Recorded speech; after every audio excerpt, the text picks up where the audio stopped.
로마서 6장 11절서부터 14절까지 말씀입니다. 로마서 6장 11절서부터 14절까지 말씀입니다. 우리 함께 읽겠습니다. 이와 같이 너희도 너희 자신을 죄에 대하여는 죽은 자요 그리스도 예수 안에서 하나님께 대하여 살아있는 자로 여길지어다. 그러므로 너희는 죄가 너희 죽을 몸을 지배하지 못하게 하여 몸의 사욕에 순종하지 말고, 또한 너희 지체를 불의의 무기로 죄에게 내주지 말고 오직 너희 자신을 죽은 자 가운데서 다시 살아난 자 같이 하나님께 드리며 너희 지체를 의의 무기로 하나님께 드리라. 죄가 너희를 주장하지 못하리니 이는 너희가 법 아래 있지 아니하고 은혜 아래 있음이라. 아멘. 말씀 듣기 전에 기도하시겠습니다. 하나님 아버지, 저희에게 하나님을 예배할 수 있는 영광과 특권을 허락하여 주시고 이 땅에서 주님의 나라를 바라며 기쁨 가운데 이 믿음의 길들을 걸어가게 하여 주심을 감사드리옵나이다. 하나님, 우리 모두 하나님의 말씀 앞에 섰습니다. 하나님께서 그리스도 안에서 행하신 이 놀라운 일들을 깨달아 알게 하여 주시고 우리 안에 이루신 그 일들을 믿음의 눈으로 바라보며 마땅히 하나님 앞에 살아가야 할 그리스도인의 삶을 살아가게 하여 주시옵소서. 성령 하나님께서 역사하여 주시기를 간절히 원하오며 예수 그리스도의 이름으로 기도드리옵나이다. 아멘. 한 집안에 아이가 태어납니다. 그 아이가 입을 벌려 엄마, 아빠라고 하는 그 순간은 부모들에게 말할 수 없는 기쁨의 순간일 겁니다. 그런데 우리 어린 자녀들이 평생 엄마, 아빠만 하고 살아가는 것이 아니지요. 말하는 법을 배워가야 합니다. 어려서 엄마 아빠의 말을 듣고 그 말하는 법을 배워갑니다. 그 말을 따라 사고하게 되죠. 생각하게 됩니다. 그리고 어떻게 행동해야 될지 결정하는 인격적인 어린아이로 그렇게 자라날 수 있습니다. 성령 하나님께서 우리를 거듭나게 하실 때에 우리도 하나님의 자녀로 태어나는 것이지요. 영적인 어린 아이입니다. 영적인 어린 아이가 태어나면서 부모의 말을 듣고 배워가듯이 하나님의 말씀을 배워가야 합니다.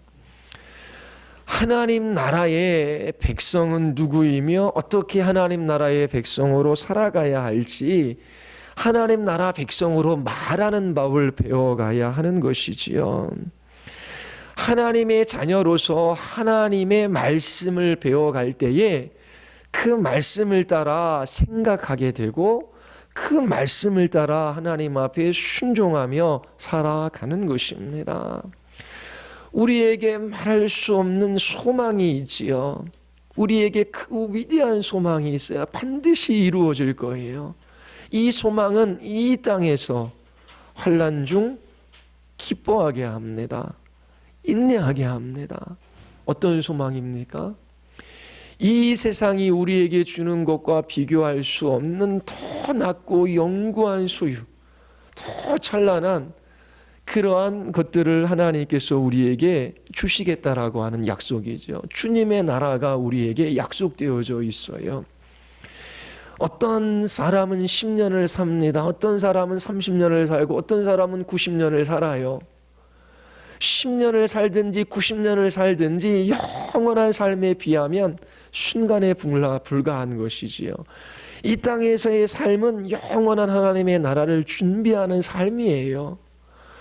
이 땅 하나님이 창조하신 세계의 두 발을 딛고 우리가 살아가되 주신 사명이 있기 때문에 이 땅에서 살아가는 것이지, 이 땅에서 우리가 진실로 우리의 영혼을 만족해 하며 즐겁게 하며 우리에게 참된 소망을 가지게 하는 것들이 있습니까?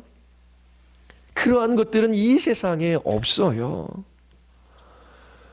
영원한 하나님의 나라가 우리에게 말할 수 없는 소망으로 다가옵니다. 그러면 믿지 않는 사람들은 이러한 언어를 배울 수가 없어요.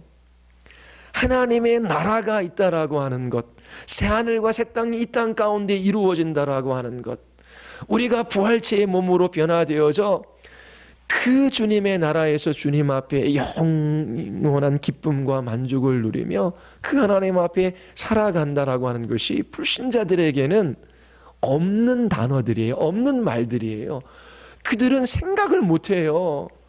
환난 가운데서도 어떻게 해요? 기뻐하는 것이 무엇인지를 몰라요. 환난이 오면 기쁘지 않지요. 힘들지요. 그런데 어떻게 해요? 하나님이 누구이시며 하나님께서 그 크신 지혜와 능력으로 그 사랑으로 우리에게 어떠한 일들을 하실지를 우리는 말을 배웠어요. 그러면 그 말들을 가지고 생각하고 결론을 내는 것이지요. 환난 중에도 우리는 기뻐할 수 있는 이유가 있다. 왜냐하면 하나님께서 내 눈에 좋게 보이지 않는 이 환난까지도 사용하셔서 주의 영광과 나의 유익을 위하여 일하시기 때문이다. 그런 것들을 생각하고 어떠한 결론을 이끌어내며 성령께서 우리 안에 그 말씀으로 힘과 용기와 자유를 주고 우리 안에 하늘의 기쁨을 넘치게 하는 것입니다. 저희가 구원의 신앙을 배우고 있지요. 믿음에 관해서 여러분들이 순모임을 하고 있어요. 믿음이라고 하는 단어를 배웠어요. 불신자들도 배우고 신자도 배워요. 그러면 불신자들도 믿음이라는 단어를 사용해서 이야기를 하고 생각하고 그 단어를 따라서 행동을 합니다.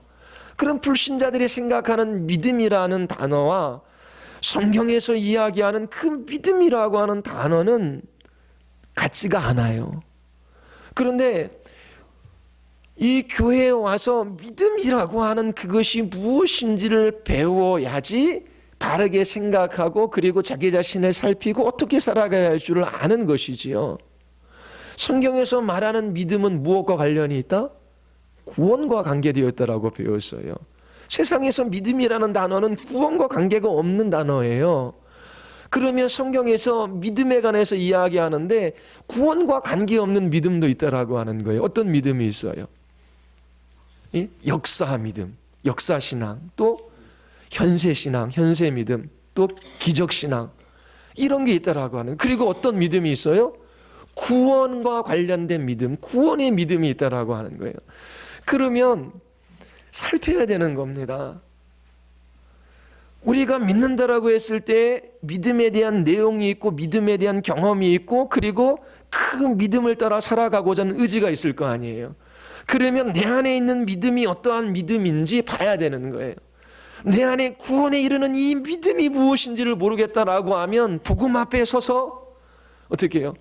하나님 앞에 이 믿음을 구해야 되는 것입니다. 그리고 무엇인가 예수님을 믿는다라고 말했어요. 그리고 구원에 대한 확신도 있어요. 그런데 이 믿음이 무엇인지 경험은 했지만 이 언어로 표현할 수가 없었어요. 그런데 말씀을 배워가면서 믿음이라고 하는 것은 우리의 전인격 가운데 이렇게 나타나는구나. 우리의 지성에는, 정서에는, 의지에는 믿음이 있는 사람들은 이런 것들. 그러면 내가 조금씩 경험해 왔던 거예요. 그러면 그런 것들이 명확하게 되는 거지요. 그러면 구원의 신앙이 무엇인지를 알고 확신 가운데 그 구원의 길들을 걸어갈 수 있는 거예요. 저는 어려서부터 교회를 다녔어요. 언제 구원을 받았는지는 정확한 날짜와 시간을 모르겠어요. 그런데 내 안에 어떤 변화들이 일어났다라고 하는 것들은 이야기할 수 있지요. 그 어렸을 때의 중생, 회심, 성화, 영화, 죄와의 싸움, 그런 것들에 대해서 말들을 배우지를 못했어요. 그렇다고 해서 거듭나지 않고 회심하지 않고 성화의 삶을 안 살아가는 건 아니었어요. 근데 말들을 모르니까 사고할 줄을 모르고 그리고 죄에 지는 거예요. 죄가 어떻게 지난주에 배운 것처럼 우리의 욕망을 사로잡아 사욕이 되게 하고 그 순종하게 해서 우리의 몸의 지체를 죄에게 불의의 병기로 그렇게 내주는지 그런 것들을 잘 모르는 거예요. 죄와의 싸움이 있다는 것도 모르죠. 주님을 뜻을 따라 살고 싶은데 잘 안 되는 거예요. 왜 안 될까? 왜 안 될까? 말을 배워가는 것이 없으니까, 하나님의 말씀을 배워가는 것이 없으니까 모르는 거예요.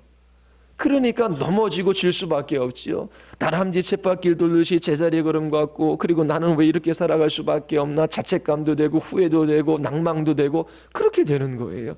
그런데 하나님께서 우리에게 말씀하시잖아요. 거듭나면 이 성경이 하나님의 말씀으로 믿어져요.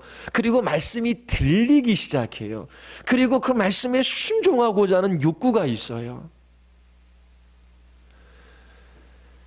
근데 거듭난 사람들이 이 하나님의 말씀을 배워가지를 않아요. 그러면 어린아이처럼 맨날 엄마 아빠 하면서 그러면서 살아가는 거예요. 말을 해도 말을 못 알아들어요. 거기에 교제가 없지요. 그리스도 안에서 성도들이 교제하더라도 진리 안에서 하나님 나라 백성으로 하나님의 말씀을 사용해서 교제하는 거예요. 그래서 알아듣는 거예요. 거기에 교통과 교제가 일어나는 것이지요. 세상의 말은 유창하게 해요. 그 말은 사상과 가치를 담아내거든요. 그 세상의 말들은 배워가면서 세상의 가치와 사상이 들어와서 한 사람을 지배해요. 그러면 하나님의 말을 배워서 그 말이 의미하고 있는 실체, 진리, 그런 것들이 그 마음 안에 꽉 차야 되는데, 이 말씀과 상관없이 세상의 언어를 가지고 어떻게 사고하니까 구원받은 그리스도인들도 세상에 속한 사람처럼 살아가는 것처럼 그렇게 보이는 것도 있고, 그리고 원래 구원받지 못한 사람일 수도 있다라고 하는 것입니다. 로마서 6장은 하나님께서 그리스도 안에서 행하신 일, 우리 안에 어떠한 일들이 일어났는지 복음의 사실들을 풍성하게 이야기하고 있어요. 그러면 이것이 사실로 어떻게 해요? 받아들여지는 거예요. 그리고 말하는 법을 배우는 거예요. 나는 그리스도인, 죄에 대하여 죽었대. 나는 죄에 대하여 죽었습니다라고 이제 말할 수 있게 되는 거죠. 왜요? 그 말의 의미를 받아들이고 이해하는 거예요. 그리고 어떻게 해요? 나는 죄에 대해 죽은 자니 죄가 나를 지배할 수 없다. 죄와 싸워야지. 나의 지체를 의의 병기를 하나님 앞에 드려야지 라고 하는 그런 순종하고자 하는 결단과 의지가 생겨나는 겁니다. 그런데 모르면은 그렇게 살아갈 수가 없어요. 오늘날 생각하며 사람들이 살아가지 않아요. 그 매스미디어나 스마트폰의 영향이 아주 지대해요.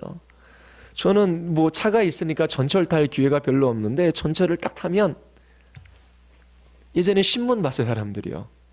다 이거 쳐다보고 있어요. 화장실에 들어가더라도 스마트폰 가져가고.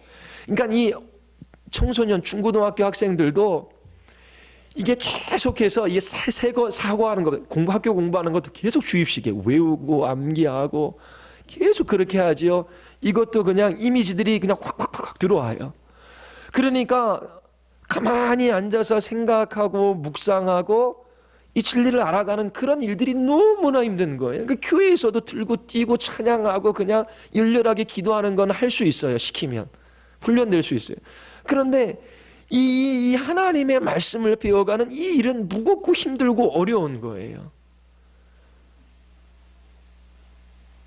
우리 다음 세대는 훨씬 더 그래요. 그러면서 그렇게 살아가는. 그러니까 어떻게 해요? 우리의 가정에서, 저도 목사지만 잘 못해요. 우리 아이들 있지만 뭐 영어도 가르치고 뭐도 가르치려 했는데, 이게 부모의 언어, 삶을 통해서 하나님이 어떤 분이신지 자녀들에게 나타내. 그게 부모의 사명이고 직분이에요. 직분을 주신 거예요. 직분. 예, 부모의 직분을 주신 거예요. 남편과 아내의 직분을 주신 거고요. 그렇게 해야 돼. 그리고 어떻게 해요? 가르쳐야 돼요. 이 하나님 나라 백성들의 언어들을, 말들을 가르쳐야 돼. 그 의미가 무엇인지. 그리고 생각할 수 있도록 도와줘야 되는 것이죠. 그런데 책도 안 읽고 TV나 영화나 이 스마트폰이나 그리고 게임이나 그런 것들을 붙들며 계속해서 살아가니까 이게 생각하지도 못하고 이렇게 말씀을 듣는 자리에 이게 배견하지를 못해요. 그러니까 다음 세대는 정말 참된 그리스도인들이 아마 더 많이 사라질 거예요. 문화적인 영향도 있고 또 우리의 가정에서 그렇게 자녀들을 가르치지 못하기 때문에 우리의 자녀들은 하나님을 떠나가는 일들이 훨씬 더 많아질 겁니다. 성경에서 말하고 있는 것들을 배우십시오. 지난주에도 우리가 배웠어요. 신자들은 영적인 전쟁터에서 싸우도록 부름받은 영적인 군사예요. 하나님께서 우리에게 새 생명을 주셨지요. 근데 우리는 이 죽을 몸 가운데 그 새 생명을 가지고 있어요. 그리스도에게 접붙임 받아 그의 생명이 우리에게 흘러 들어오는데 우리는 이 죽을 몸 가운데 살아가고 있어요. 그래서 우리는 주님이 다시 오셔서 우리가 부활체의 몸을 받기 전까지, 우리가 부활하기 전까지 이 죽을 몸을 하나님이 기뻐하시는 의의 병기로 하나님 앞에 드릴 수도 있고, 어떻게 해요? 우리의 몸의 지체를 불의의 무기로 죄에게 갖다 바칠 수도 있어요. 죄를 지을 수도 있고 하나님께 순종하며 살아갈 수도 있어요. 그 선택을 할 수 있는 자유의지가 우리에게 주어졌어요. 그런데 불신자들은 자기 자신을 중심으로 자기 욕망을 따라 자기를 즐겁게 하며 살아가는 그것이 전부예요. 그들의 의지는 노예 의지예요. 속박되어져 있어요. 저는 커피하고 녹차가 있으면 무엇을 마십니까? 커피를 마시죠. 제 커피를 좋아하기 때문에. 마음에 성향이 있어요. 그러면 불신자들도 그 마음의 성향이 있어요. 어떻게 해요? 자기를 중심으로 자기 자신의 욕망을 만족시키는 극도의 즐거움을 추구하며 살아가는 것이 불신자들의 특징이에요. 자기 중심적인 삶을 살아가는. 근데 신자가 되면 이게 그리스도의 생명, 하나님의 생명이 주어져요. 거듭나요. 그러면 그 생명의 원리가 작동이 되어지는데 죄가 우리를 지배하려고 해요. 그리고 어떻게 해요? 우리 안에 있는 그 생명은 하나님의 말씀을 듣고 하나님께 대해 순종하려고 해요. 거기에 전쟁이 일어나는 거죠. 부활체의 몸을 입기까지 우리는 이 영적인 전쟁터를 피할 수 없어요. 우리는 영적인 군사로 이 땅 가운데 살아가고 있습니다. 지난주에 죄가 전쟁을 수행하는 방식에 관해서 여러분들에게 말씀을 드렸어요. 죄가 차지하려고 하는 왕자가 있습니다. 죄가 끊임없이 그 자리를 차지하려고 하지요. 12절에 죄가 너희 몸을 지배하지 못하게 하라라고 하는데 죄가 지배한다 그래요. 지배한다라고 하면 통치하고 다스린다라고 하는 거거든요. 그러면 우리의 마음의 그 왕자는 하나님이 계셔야 되는 거예요. 그런데 이 죄가 어떻게 해요? 그 왕의 자리를 찬탈하려고 해요. 이 죄는 반역자이지요. 자기 자신이 거듭난 그리스도인에게 왕노릇할 수가 없어요. 그럼에도 왕노릇하려고 지배하려고 합니다. 여기에서 죄라고 하는 것은 하나의 그릇된 행동이 아니라 하나의 세력이고 힘이다라고 하는 것을 로마서는 우리에게 가르쳐주고 있어요. 그리고 이 죄는 몸이라고 하는 그 성을 어떻게 해요? 빼앗으려고 하는 것이죠. 몸을 지배하려고 하는 거예요. 이 몸이라는 이 성에는 군사가 있어요. 군사. 그 군사는 그 성의 주인 왕을 향해 봉사하고 섬기는 것이죠. 우리의 몸에 우리의 몸이라고 하는 성 안에 군사가 있는데 그 군사가 뭐다? 욕망이다라고 하는 것입니다. 욕망은 중립적입니다. 욕망이 있어야 하나님께서 우리를 창조할 때 우리 안에 욕망을 주셨어요.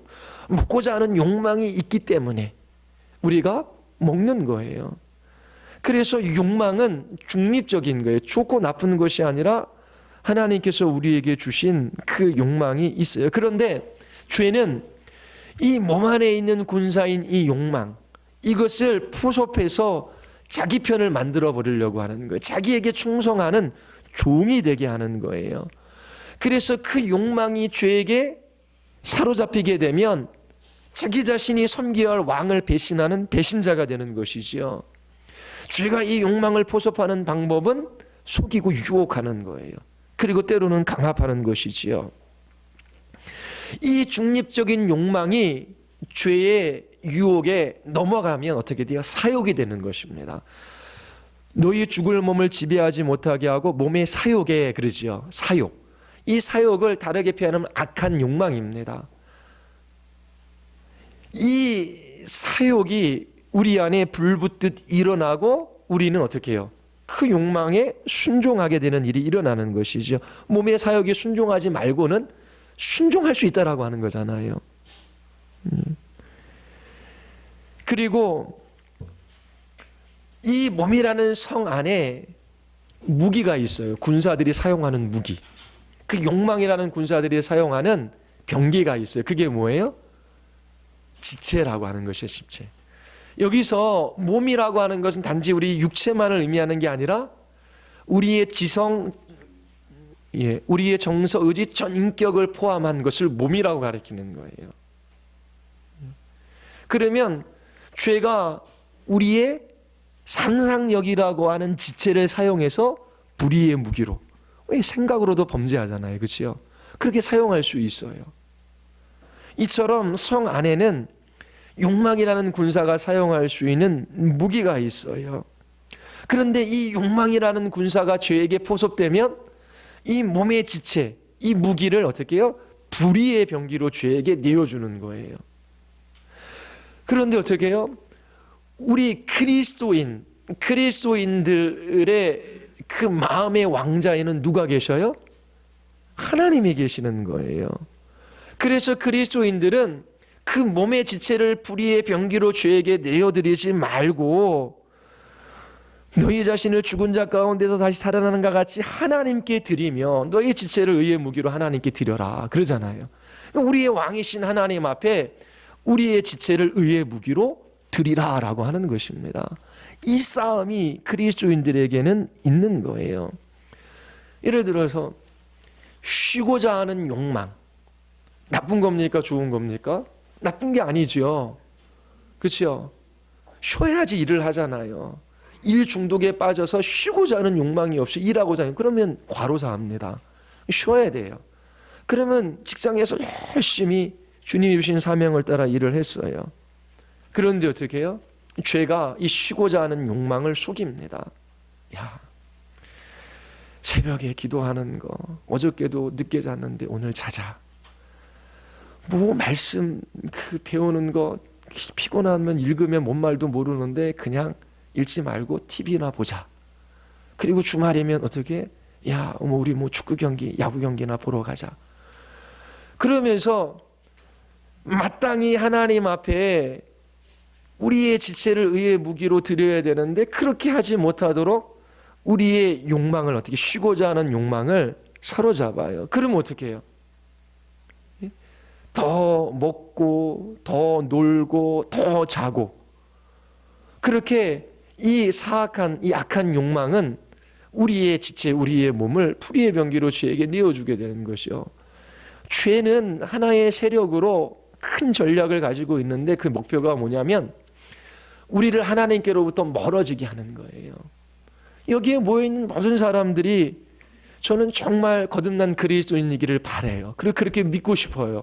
그런데 제가 믿는다고 되는 게 아니잖아요. 여러분들이 여러분들의 자신을 살펴야 돼요. 그리고 제가 목회하는 교회 하나님께서 저에게 주신 여러분들이 그리스도 바깥에 있는 일들이 없기를 원해요. 그래서 계속해서 복음을 전할 거예요. 그런데 하나님께서 우리에게 은혜 주시는 방편이 있어요. 그렇죠? 하나님을 죄가 멀리하게 하는데 이 은혜의 방편은 우리로 하여금 하나님을 가까이 하게 하는 하나님이 내신 길이거든요. 하나님을 만날 수 있는 길이에요. 그런데 어찌하든지 이 죄는 은혜의 방편으로부터 멀어지게 해요. 하나님을 멀어지게 하는 것은 하나님의 말씀으로부터 멀어지게 하는 거거든요. 오늘날 누가 어떠한 청년이 어떠한 중고등부 학생들이 매일매일 성경을 읽겠습니까? 100명이면 한두 명 찾아볼까 말까요? 그 말씀 속에서 하나님 나에게 말씀하여 주시옵소서. 새 생명이 있는 사람들은 하나님의 음성을 들으려고 하고 들려요. 그리고 그 말씀에 순종하려고 해요. 물론 매일매일 말씀을 듣는다고 해서 다 거듭난 그리스도인 아닐 수 있어요. 말씀을 못 읽는 사람도 거듭나고 그리고 구원받은 사람이 있어요. 그런데 새 생명을 가진 사람들에게는 그러한 욕구가 욕망이 있는 거예요. 그런데 안 되잖아. 어떻게? 죄가 그 쉬고자 하는 욕망을 사욕으로 만들어버리고, 그러면서 TV 보고 드라마 보고 영화 보고 뭐 게임하고 뭐 하는 거는 수많은 시간과 에너지를 쏟지만, 뭐 학교에서 공부하는 것도 해야 되지요. 열렬하게 공부하지만 이 하나님의 말씀, 하나님의 자녀로서 하나님의 말들을 배워가는 이 일들에 있어서는 게으르하고 나태하게 하고 무관심하게 만들어버리는 거지요. 그런 결과 우리의 눈, 우리의 손과 발, 그런 것들을 죄에게 내어주는 그런 일들이 일어나는 것입니다. 에베소 4장 20절에 보면 너희는 유혹의 욕심을 따라 썩어져가는 구습을 따르는 옛사람을 벗어버리고 라고 이렇게 말하고 있어요. 너희는 유혹의 욕심을 따라, 유혹하지요. 사단이 아담과 하와를 유혹합니다. 그 안에 욕망을 불러일으키죠. 어떤 욕망이요? 사욕, 악한 욕망을 부르켜요. 야, 저거 먹으면 하나님처럼 될 수 있어. 왜? 죄가 거짓말하는 거죠. 사단이 먹으면 하나님처럼 될 수 있어. 그러면 그 먹으면 진짜 행복할 것처럼 그렇게 거짓말하고 유혹하는 거예요. 그래서 거짓된 욕망, 악한 욕망, 이 욕심, 이 사욕이 몸에서 막 불불듯 일어나는 거예요. 우리도 아담과 하와처럼 죄가, 사단이 우리를 속여서 이 악한 욕망들을 불러일으켜 구원받지 않는 사람처럼 그렇게 살아가게 만드는 거예요. 예수님 잘 믿는 사람이 간음할 수 있습니까? 없습니까? 살인할 수 있습니까? 없습니까? 있어요. 다윗을 보면 알잖아요. 그렇죠? 그 위대한 왕이 자기 자신의 장군의 아내를 취해요. 그리고 그 장군을 전쟁터에서 죽여요. 얼마나 악한 죄입니까? 이렇게 구원받은 신자들에게도 죄가 공격해서 싸워서 우리의 지체를 불의의 병기로 내어주게 만드는 일이 있어요. 그러면 배워야 돼요. 우리의 지성과 정서와 의지, 어떻게 죄가 역사하여 우리의 지체를 그렇게 죄에게 내어주게 하는지. 그리고 신자는 죄가 지배할 수 없어요. 그건 영향력을 미쳐요. 근데 불신자는 어떻게 해요? 죄가 지배해요. 한 가지 욕망을 따라 살아가요. 자기중심적으로 자기 즐거움을 위하여 살아가는 거예요. 세계 평화를 위하여도 살아가도 그게 즐겁기 때문에 그 일을 하는 거예요. 그게 좋기 때문에 그 일을 하는 것이지요. 죄는 우리의 욕망을 사로잡아 그 욕망에 순종할 경우에 만족과 행복을 약속합니다. 그리스도인들은 이게 뭔지를 알아요. 거듭난 사람들은 만족과 행복을 약속해요. 그런데 실상은 죄의 약한 욕망을 따라 우리의 지체를 불의의 병기로 내어드리고 난 다음에 후회하지요. 실상은 그 죄가 약속했던 그 즐거움과 그 행복은 값싸고 일시적이고 얄팍하고 자극적인 그러한 것에 지나지 않는다라고 하는 것을 나중에 알고 후회하게 되는 거예요. 참된 기쁨과 만족과 평화, 소망, 이런 것들을 죄는 사그러들게 만들고 우리 안에 이렇게 죄를 지음으로 죄책감과 피곤함과 좌절만 늘어가게 하는 것이지요. 나는 왜 이렇게 살아갈까라고 해서 후회되고 좌절하고 그리고 죄책감이 그 마음속에 막 이렇게 늘어나는 거예요. 거듭난 그리스도인이 이 죄의 공격에 맞서지 못하고 실제 일어나는 일들입니다. 죄를 지을 때에 누누이 말씀드리지만 싫어서 억지로 죄 짓는 사람 없어요. 야고보서는 우리의 몸에 가장 치명적인 불의의 병기, 불의의 무기, 그 몸의 지체를 혀라고 말하고 있어요. 혀. 야고보서 3장 5절, 이와 같이 혀도 작은 지체로 돼 큰 것을 자랑하도다. 보라 얼마나 작은 불이 얼마나 많은 나무를 태우는가. 혀는 곧 불이요 불의 세계라. 혀는 우리 지체 중에서 온몸을 더럽히고 삶의 수레바퀴를 불사르느니 그 사라는 것이 지옥 불에서 나느니라. 혀는 능히 길들일 사람이 없나니 쉬지 아니하는 악이요 죽이는 독이 가득한 것이라.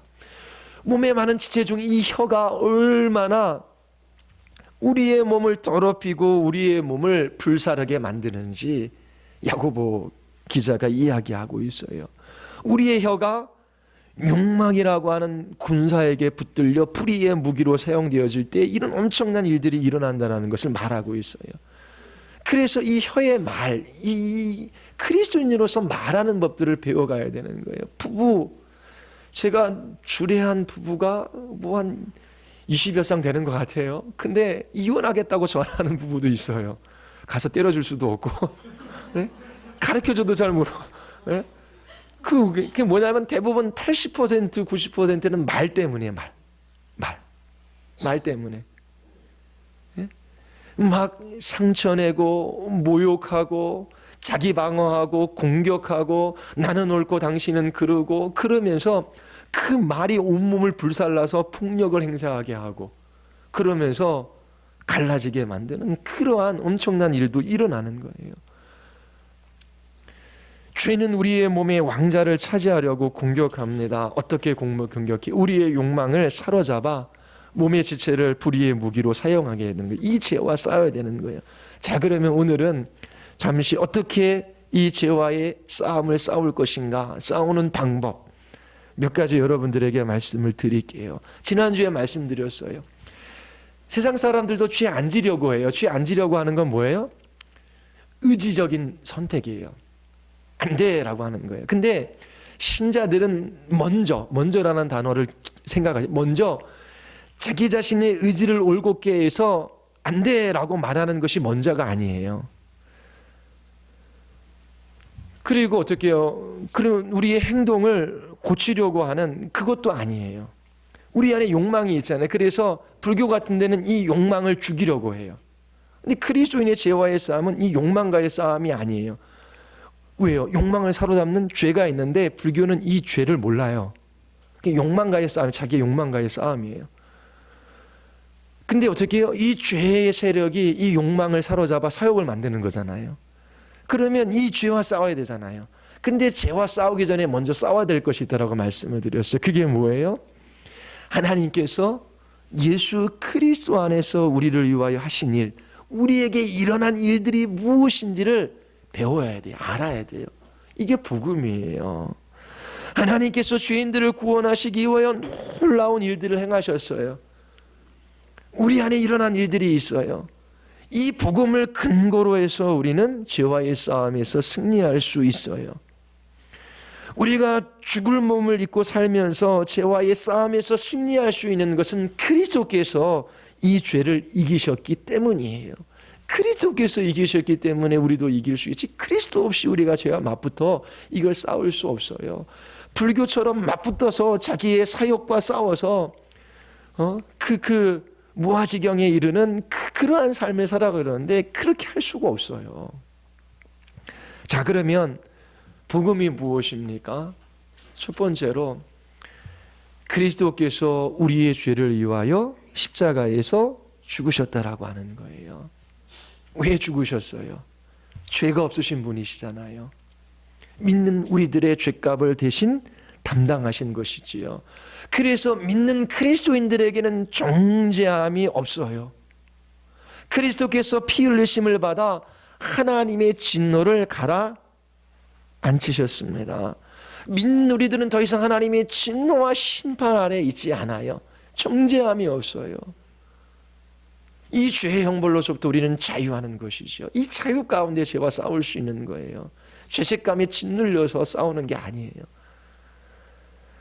우리는 죄에 대해서 더 이상 절망할 필요가 없어요. 죄책감이 우리를 짓누르게 할 그럴 필요가 없게 된 것입니다. 뿐만 아니라 뭘 이야기해요? 믿는 우리들은 그리스도와 함께 죽고 살았다.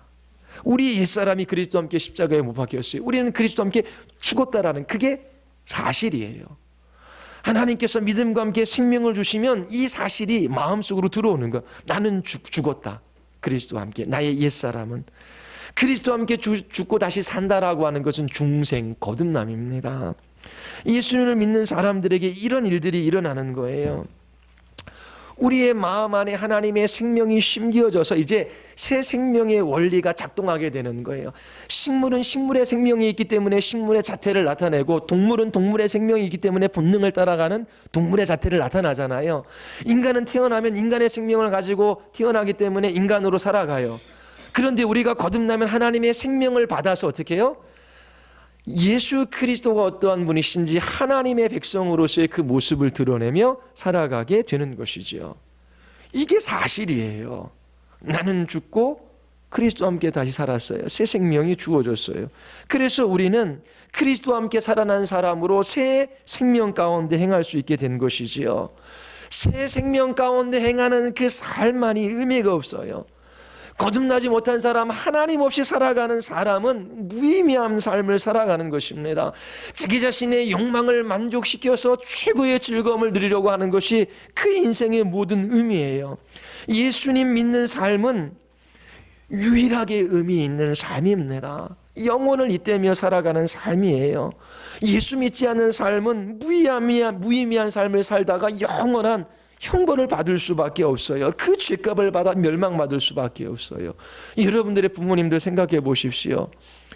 60, 70, 80, 90 되신 부모님들이 있어요. 평생 애쓰며 살았지만 수고와 눈물뿐인 인생입니다. 70이 되고 90이 되셨을 때에 그 인생의 의미가 무엇일까요? 어떠한 가치가 있을까요? 예수 그리스도 안에 있지 않으면, 이 새 생명이 있지 않으면 하나님을 잇대는, 영원한 주님의 나라를 잇대는 가치 있고 의미 있는 삶을 살아갈 수가 없는 거예요. 새 생명을 받으면 먹고 마시든지 무엇을 하든지 의미 있고 영광스러운 삶을 살아갈 수 있는 겁니다. 우리의 자녀들이 있어요. 믿는 자녀들도 있고 믿지 않는 자녀들도 있어요. 믿지 않는 자녀들 보십시오. 중고등학교 때, 초등학교 때 열심히 공부해요.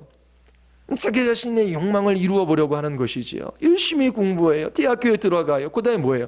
취직하기 위하여 대학교 1학년 때 애써요. 취직해서 열심히 남들이 부러워할 만한 좋은 직장 다녀요. 또 직장이 모든 또 에너지를 다 가져가죠. 직장에 올인하게 만들어요. 그러면서 애 낳고 살다가 50, 60, 어저께도 제가 한 교회에 가서 강의를 하고 왔는데 50세 되신 분인데 삼성과 관련된 그 하청업체 일이에요. 그 운영했는데 삼성에서 그 일도 안 하게 됐어요. 근데 맨날 컴퓨터만 붙들고 사신 분이에요. 50세가 돼서 뭘 해야 될지를 모르는 거예요. 큰 절망과 낭만 가운데 있어요. 근데 예수님 믿으니까 이제 거기에서 주님이 주시는 이 은혜의 힘으로 일어나 하나님 앞에 살아갈 수 있겠지요. 그런데 예수님 믿지 않는 사람은 그렇게 50, 60대에서 열심히 공부하고 뭐 자기 직장 생활하고 그러는데 나와야 돼요. 그리고 이제 70, 80대면 몸도 잘 안 들어서 이제 뭘 할 수가 없어요. 그러면서 이렇게 제가 주유할 때 보면은 세차하면 이렇게 닦아주시는 분 있잖아요. 너무 죄송해요. 나이 드신 분들이 많이 닦아줘가지고 이 차 안에서 몸둘 바를 모르겠어요. 닦아주시면은. 근데 이 일자리가 있는 거잖아요. 근데 그분 한때 최고의 대학을 나오고 최고의 회사에서 지내던 분들이 닦는 거예요. 예수 그리스도를 모르면 그냥 그렇게 한때 세상 사람들에게 부러움을 받다가 나중엔 닦다가 죽고 죄값을 따라 지옥 가는 것밖에 뭐가 있겠습니까? 예? 자녀들이 공부해서 결국 그렇게 되는 거예요. 그런데 이 어린 자녀들이 예수 그리스도를 진실로 믿어요. 이 땅의 전부가 아니라 주님의 나라가 있고 이 땅에서 하나님께서 나를 존재하게 하신 목적, 그 사명이 무엇인지를 알아요. 그래서 어떤 직업을 가지든지 죄 짓지 않는 직업이 아니면, 죄 짓는 직업이 아니면 하나님의 나라와 그리고 우리 이웃의 유익을 위하여 하나님 앞에 섬기며 기도하라고 해요. 직장에서 열심히 살다 나가라 해도 걱정하지 않아요. 왜요? 하나님께서 나의 하나님 되어주시기 때문에 두려움이 없어요. 이처럼 예수 믿는 사람들만 의미 있는 삶을 살아갈 수 있습니다. 우리들은 또한 그리스도와 연합되어져 있어요. 예수 그리스도께서 순종하시고 십자가에서 죽기까지 그렇게 하나님의 말씀을 따라 사셨는데 그 예수 그리스도께서 낮아지시고 그 낮아지신 예수 그리스도를 하나님께 높이셔서 세상의 모든 권세를 주셨어요. 그러면 그리스도에게 주신 그 모든 좋은 것들은 우리의 것이 돼요. 왜? 우리는 그리스도와 연합되어져 있기 때문에. 이게 복음 아닙니까? 그리고 하나님께서 우리를 의롭게 하셔서 그리스도와 연합된 자, 죄는 그리스도에게로 전가되어지고 그의 의는 우리의 것이 되었어요. 하나님께서 이 사람을 볼 때에 야, 너 말씀을 지켰는지 안 지켰는지, 나 안 지켰으니까 너 말씀을 안 지킨 게 60%고 지킨 게 40%, 넌 지옥 가. 넌 60% 지켰으니 총 그게 아니라 예수 그리스도 그분을 통해서 보는 거예요. 그리스도께서 순종하신 것이 나의 것으로 하나님께서 여겨주시는 거예요. 이처럼 우리는 죄인임에 불구하고 하나님께서 우리를 의롭다 여겨주셔요. 그러면서 성경이 뭘 이야기하냐면 당신은 죄에 대해서 죽은 자다. 죽은 자로 여기라고 말해요. 이 복음이죠. 죄에 대해서 죽었다라고 하는 것은 죄가 믿는 우리들을 지배할 수 없다라고 하는 것입니다. 우리를 종으로 삼을 수 없어요. 예수님 믿기 전에는 그 욕망을 따라 우리의 지체를 불의의 무기로 죄에게 드리는 그런 삶을 살았던 사람들이에요. 그런데 우리는 죄에 대해서 죽어 더 이상 죄가 우리를 지배할 수 없어요. 죄가 우리를 통치할 수 없어요. 죄가 큰 세력으로 아주 힘있게 우리를 지배하려고 하지만 그 죄가 지배할 수 없는 게 사실이에요. 하나님께서 그 일들을 해주신 것이죠. 죄의 노예 상태에서 벗어나게 한 거예요. 하나님의 구속의 사역으로 말미암아 믿는 우리들이 노예 상태에서 해방되었습니다. 예수님 믿기 전에는 원하는 대로 살아가던 사람들, 자기중심적으로 자기의 욕망을 채우려고 했던 사람들이죠. 그럴싸하게 이야기할 수 있어요. 나는 인류의 평화를 위하여 내 몸 희생하겠다. 그렇게 살아가는 사람도 있어요. 근데 자기중심적으로 자기의 욕망을 실현하는 삶에 불과해요. 그것을 어거스틴은 찬란한 악이다라고 그렇게 표현합니다. 자기중심적으로 자기 욕망을 따라 하나님 없이 살아가는 삶에 불과한 것입니다. 이처럼 우리는 죄의 지배로부터 자유해요. 죄의 형벌이 없어요. 정죄함이 없어요. 죄에 대한 책임을 우리가 지지 않아요. 그리스도 대신 지셨어요. 그리고 이 죄의 지배로부터 우리를 해방시키셨어요. 우리는 하나님 앞에 죄인입니다. 그 죄값을 반드시 치를 심판의 날이 있습니다. 돌이켜 회개하고 예수 그리스도를 믿으십시오. 그러면 이렇게 말하는 사람들이 있어요. 내 죄값 내가 지지. 뭐 예수님이 내 죄값까지 질 필요가 있어? 나는 내 죄값 받고 내가 착하게 살면 뭐 천국 가고 내가 잘못하면 내가 내 죄값 받는 내가 받겠어. 너무 쉽게 이야기하는 거예요. 유대인들이 예수님을 십자가에 못 박으라고 외치지요. 빌라도는 예수님이 죄 없음을 알았어요. 그래서 놓아주고 싶은 마음도 있었습니다. 그런데 유대인들이 어떻게 해요? 십자가에 못 박으라라고 외쳐요. 그리고 그 핏값을 자기 자신에게로 돌려도 괜찮다라고 이야기를 해요. 그 결과 어떻게 됐습니까? AD 70년 예루살렘 성은 완전히 회파되었어요. 유대 민족은 자기 자신의 나라를 떠나 뿔뿔이 흩어져서 그렇게 이방인의 삶을 살아가야 했어요. 마찬가지로 죄 지은 그 죄값을 자기가 감당하겠다라고 하나님 앞에 당당하게 살아가는 사람들은 그 무서움이 무엇인지를 몰라요. 젊었을 때 육체가 있어서 원하는 곳에 가지만 이제 몇 년, 몇십 년만 더 지나가 보십시오. 그렇게 즐기던 것이 그때도 계속 즐겁게 될까요? 말할 수 없는 인생의 수고와 그 무거운 짐 때문에 그 영혼은 짓눌릴 거예요. 그런데 예수 그리스도를 믿으면 이 죄의 형벌로부터 자유하고 이 죄의 지배로부터 우리를 하나님께서 자유하게 하신 것입니다. 이렇게 자유하게 하셔서 그러므로 너희는 죄가 너희 죽을 몸을 지배하지 못하게 하여 몸의 사역에 순종하지 말라라고 명령하시는 거예요. 하나님께서 예수 그리스도 안에서 하신 일을 근거로 해서 이 명령을 주시는 것이지요. 이 명령하실 때 모든 사람들이 이 명령을 들을 수 있는 게 아니에요. 하나님께 대하여 산 자만 이 말씀이 들리고 그 마음속에서 그래 나는 죄에 대하여 죽었지. 이 죄가 나를 지배할 수 없지. 이 죄가 엄청난 힘으로 나를 지배하며 쾌락과 즐거움을 약속하지만 내 이 몸의 지체를 죄에게 불의의 병기로 드릴 수 없어. 그러면서 이 죄와 싸우고자 하는 그 의지의 결단이 일어나는 것입니다. 그래서 마지막으로 이제 의지를 사용하는 게 필요해요. 죄가 공격할 때 안 돼, 너는 나를 지배할 수도 없고 나는 그렇게 살아갈 수 있는 사람이 아니야 라고 하면서 하나님을 선택할 수 있어야 하는 것입니다. 죄가 욕망을 포섭하여 우리의 지체를 불의의 병기로 사용하고자 합니다. 그때 안 돼 라고 말할 수 있어야 돼요. 우리의 의지를 발휘해야 하는 것입니다. 악한 욕망을 거부해야 하는 것이지요. 악한 욕망이 가져다 줄 잠시의 기쁨과 즐거움이 있어요. 그렇죠? 하나님 앞에 살아가는 않는 그 즐거움이 있어요. 그런데 그때 생각해야 돼요. 이것이 나를 지배할 수 없고 이것이 나에게 기쁨과 행복을 약속하지만 이것은 가볍고 천박하고 아주 얄팍한 그 자극에 불과하다. 하나님께 우리의 지체를 의의 병기로 내어드려 순종하는 삶을 살아갈 때 하나님께서 우리에게 주신 하늘에 그 충만한 기쁨이 있다라고 하는 것을 알아요. 신자들은. 선택이라고 하는 것은 두 종류의 하나를 선택하는 거잖아요. 선택할 때 나쁜 걸 선택합니까? 좋은 걸 선택합니까? 좋은 걸 선택하죠. 말씀드린 것처럼 불신자들은 의지를 가지고 있어도 죄에 속박된 의지예요. 한 가지 욕망을 가지고 자기중심적인 삶을 살아갈 수밖에 없어요. 그리고 그 욕망을 만족시키는 이 세상의 즐거움이 전부예요. 그런데 그리스도인들에게는 자유의지가 있어요. 그 선택을 해요. 죄를 선택할 것인가 아니면 하나님의 말씀을 선택하실 것인가 라고 하는 그 싸움이 있는 거예요. 그래서 이 복음, 예수 그리스도께서 나의 죄를 위하여 십자가에서 죽으셨다. 나는 그리스도와 함께 죽고 다시 살아 하나님께 대하여 새 생명을 가졌다. 나는 그리스도와 연합되어져 있고 그리고 그리스도 안에서 나를 하나님께서 의롭다 여겨주셨다. 나는 이제 죄에 대하여 죽은 자다. 이 사실들을 알고 의지를 가지고 아니야 라고 하면서 어떻게 해요? 하나님의 말씀을 선택을 하는 것입니다. 예를 들게요. 도둑질 여러 번 들었지요. 왜 도둑질하고자 하는 것도 죄가 우리의 욕망을 어떻게 해요? 사로잡는 것이지요.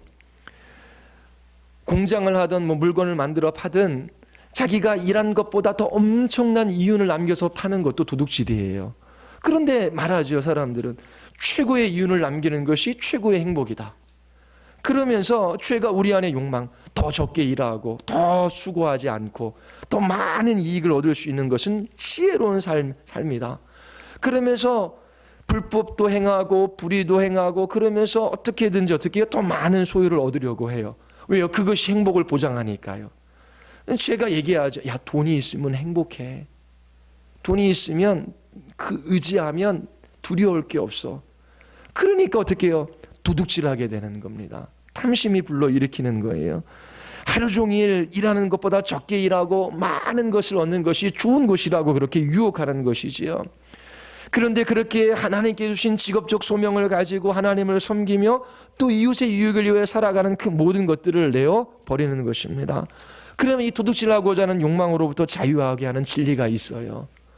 그러면 어떻게 해요? 하나님의 말씀을 하나님께서 행하신 일과 그분이 행하신 일들 그리고 그리스도 안에서 우리에게 주신 약속을 붙들고 안 돼라고 하면서 하나님을 선택해야 되는 것입니다. 돈을 사랑하지 말고 있는 바를 족한 줄 알라. 그가 친히 말씀하시기를 내가 결코 너희를 버리지 아니하고 너희를 떠나지 아니하리라. 내가 결코 너희를 버리지 않고 너희를 떠나지 아니하리라. 돈 사랑하지 말고 그 악한 욕망에 사로잡혀서 도둑질하지 마. 돈 조금 벌어서 거짓말해서 속여서 돈 조금 벌어서 그거 가지고 기쁘고 즐겁게 살아갈 수 있다라고 이야기하지만 얄팍하고 천박하고 자극적인 기쁨과 즐거움에 불과한 거야. 내가 돈이 없더라도 어떻게 하나님께서 결코 나를 버리지 아니하고 떠나지 아니하겠다라고 약속해 주셔서 그 약속은 예수님께서 나를 위해 십자가에 죽으셨어요. 그리스도의 피값으로 우리에게 주신 약속들이에요. 그러므로 우리가 담대히 말하되 주는 나를 돕는 이신이 내가 무서워하지 아니하겠노라. 사람이 내게 어찌하리요. 사장이 나를 자르려고 그런다 그래요. 담대히 두려워하지 않아요. 나 이 짝 나면 어떻게 먹고 살까? 그럴 수밖에 없잖아요. 그런 마음이 들 수 있지요. 그런데 하나님 앞에 정직하게 사업하고 그 일들을 하면서 이 악한 욕망이 우리의 몸의 지체를 사로잡아서 도둑질하게 할 때 나는 결코 그렇게 할 수 없다. 하나님께서 나를 버리지 아니하시고 떠나지 않겠다라고 약속해 주셨다. 사람이 나를 어떻게 할 수 있냐라며 탐대함을 가지고 이 세상과 맞서 이길 수 있는 그 기쁨과 감격을 신자들이 맛보는 거예요. 하나님께서 그 아들을 십자가에 내어주셔서 나를 주의 자녀 삼아주셨고 이 새 생명 가운데 살게 하셨는데 왜 하나님께서 나의 몸과 나의 정신과 육체의 피로를 치워주지 않으시겠냐. 그러면서 주님을 선택해요. 잠시의 수고나 고통을 꺼리며 잠시의 즐거움이나 삶의 안정을 조금 확보하기 위하여 계속 남의 것을 탐내는 그 일들을 하지 않으려고 하는 거예요. 도둑질에서 얻는 소유의 기쁨은 잠시입니다. 그러나 주께서 생명의 길을 내게 보이시리니 주의 앞에는 충만한 기쁨이 있고 주의 오른쪽에는 영원한 즐거움이 있나니. 남을 속여서 이 세상의 자원을 확보함으로 어느 정도 안정적이고 만족하고 행복한 삶을 살아갈 수 있어요. 그렇게 속여요. 그런데 그렇게 탐심을 가지고 도둑질하는 죄를 짓느니 어떻게 해요? 하나님의 말씀 앞에 우리의 지체를 의의 병기로 드릴 때에 하나님께서 하늘로부터 우리에게 주신 그 충만한 기쁨, 영원한 즐거움이 있다는 걸 신자는 알아요. 그래서 어떻게 해요? 그 길들을 선택해 가는 것이지요. 성령께서 진리의 말씀을 붙드는 그 믿음과 그 말씀을 사용하셔서 이 죄와의 싸움에서 이기게 하시는 것입니다. 우리는 죽을 때까지, 주님 다시 오실 날까지 전쟁터에서 영적인 이 싸움을 싸우는 사람들로 부름받았어요. 참으로 의미 있고 가치 있는 삶을 살아갈 수 있는 사람들은 그리스도인들 뿐입니다. 하나님께서 그들에게 새 생명을 주셔서 죄에 대하여 죽고 이제 하나님에 대하여 산 자로 살아가게 하셨어요. 그러므로 우리의 지체를 불의의 병기로 내어주지 아니하고 하나님께 우리의 지체를 의의 병기로 드리는 이 순종의 삶들을 살게 하신 거예요. 순종하는 자들에게 하늘의 기쁨과 영원한 즐거움이 주어집니다. 이 말을 무엇인지 이해하지 못하고 순종하고자 하지 않는 사람들은 결국은 불의한 사람들이지 하나님의 진노와 심판이 있을 뿐입니다. 하나님께서 여러분들을 위해 행하신 그 일들을 생각하십시오. 그리고 붙드십시오. 그리고 죄가 여러분들을 유혹하려고 할 때에 욕망을 속여 넘어뜨려 여러분들을 공격하라고 할 때 의지를 가지고 안 돼라고 말하십시오. 그리고 하나님의 말씀을 붙들고 하나님 자신을 선택하십시오.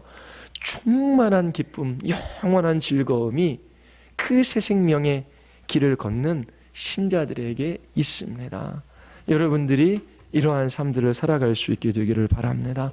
우리 같이 한번 기도하시겠습니다. 기도할 때 하나님,